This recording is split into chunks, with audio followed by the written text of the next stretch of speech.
Hello everyone and welcome back to the channel once again. Today we've got a slightly different video than what I'd normally be putting out. I'm going to do two sort of parts to this. Today is 5 annoying things about the ZC32S that I've found. This is in my own personal opinion. This isn't a generalised thing, so take of it what you will. This is just some things that I'm going to voice my opinion on, and I think it'd be handy to anyone that currently owns one or is a new owner or is thinking of buying a 32. Now the first thing is very, very minor. It's these little clippy things that you can find here on the roof. I find these annoying because they come undone very, very easily. As you can see, I'm barely putting any pressure on that at all, and they do have a habit of just flying off in car washes. I've replaced them, who only knows how many times. I think I'm on like my 4th set or something like that, so I'll just definitely do make sure that everything's still in place and is correct like that. However, the good news is with these things, you can get replacements with them like I mentioned a minute ago. They're about £7 on eBay. I don't know the exact figure, but they're very cheap and they're very accessible. So that is at least one good thing about these. Now, the next thing I'm going to discuss is the sat-nav. It works fine. However, I have got one bit of nitpicking to do. This is where it updates, or you need to update the sat-nav. I would like to mention that I'm going to be making a separate video. I'm going to attempt to get it right and update the sat-nav, because a lot of people do ask, how do you actually update the sat-nav in this? So that's something I'm working on. But when you do go to update this, I think it's in the settings, it is an absolute nightmare to do this. I can't actually remember how to even get in. Yeah, so you can see mine there's still on the 2014 version. I've never actually updated this sat-nav. And to actually access this, I'll show you. You go System, and after you've clicked the little spanner at the top there, you go down, and also you go About, and then there you go. It tells you your software version, So if we go back up to software versions, it'll just tell you all the information there. Now we need to update it. This should give us the update instructions, but it doesn't, because there's not an SD card. It's a very long process when you do come to update this. I believe you've got to put the SD card in, leave the card running, fire up the computer, blah, blah, blah. And it's very, very inconvenient to do it. In my opinion, anyway. That might be me being lazy, that might be not. I don't know, but in my opinion, it's a pain to update this. The third thing as well, whilst we're in here, please excuse the mess, I've been daily in this, is the gear linkage. Now, this is my second most popular video of all time, this gear linkage, and it actually went at 70,000 miles or just over. I think it was 74 that it went at. We're on 86,790 now, but it's very surprising because these gear linkages, I've had people messaging me on Instagram saying that theirs has just gone at 24,000 miles.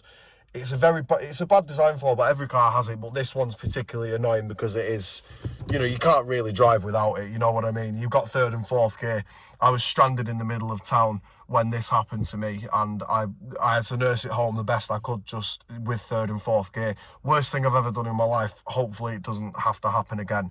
But it shouldn't do when you put the replacement plastic bushing kit. It's literally just behind here. And if you don't know how to do it, I will put a link to the product in the description and the video, and any other resources that have anything to do with fixing things that I mentioned in this video. Everything will be in the description where you can find it yourself. Quick update on that before I move on to the next thing. The part is now no longer £40, it's now 75. Unfortunately, where I got it from for 40, have stopped making it and selling it, so it does now cost that bit more money, but still worth it regardless. Now, the next thing I'll mention is boot size. This is where the sort of practicality side comes in. I'm a young lad, I don't do shopping, I don't have any kids, I don't need to put anything in the boot. However, if you're any of the above, this boot is the smallest boot that any car I've ever owned or been in, and I go through cars a lot because that's what I do for a living. This is tiny. I'll get the actual capacity and put it up on the screen now, but I'm struggling to put things in here. It looks like there's loads and loads of crap in here. There really isn't. There's that seat cover, a few metal pipes for my intake, tripod for filming, bit of carbon fibre, detailing bag, air filter and service equipment. That's it. All that wouldn't even take half a shelf up in the garage, but it takes up the entire boot space in here. It's just so tiny, especially if you're going to put a brace in here as well, like I'm going to. So I'm going to be losing literally half of the boot space for that. So that's definitely something to bear in mind. And one of the final things to mention today is under the bonnet, and I'm pretty sure you're going to figure out already what this one is. Like I said, I have made, oh, that came down God damn it, that scratched my strut brace. Oh, that's so irritating. There's another annoying thing. That's just fell down and scratched my strut brace. Oh my God, that's crucified me. Oh no. Right, let's put that back in place. God knows why that slipped out, but that has just scratched there, unfortunately. I'll try and clean it up dead quick. Nope, didn't think that. Oh, yeah, it has scratched it. Never mind. Is what it is, I guess. But yeah, the last annoying thing is behind the intake. And you can see, I've obviously replaced mine. You all know this is the MAF pipe.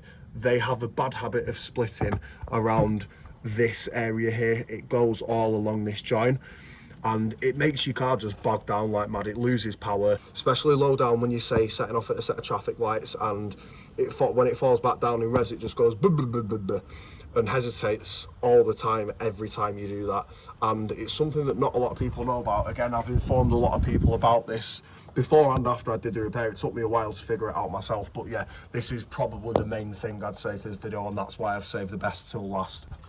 But yeah, apart from that bonus annoying thing about that just falling down out of nowhere, I think that's it for the nitpicking for this video. So I'd like to thank you for watching, and I hope it sort of put you in the right direction if you're thinking of getting one of these. I'm going to shut this now because it's starting to rain, of course, because it's the summer in the UK, and that's just what happens here. As I was saying though, that's it for this video. Thanks very much for watching.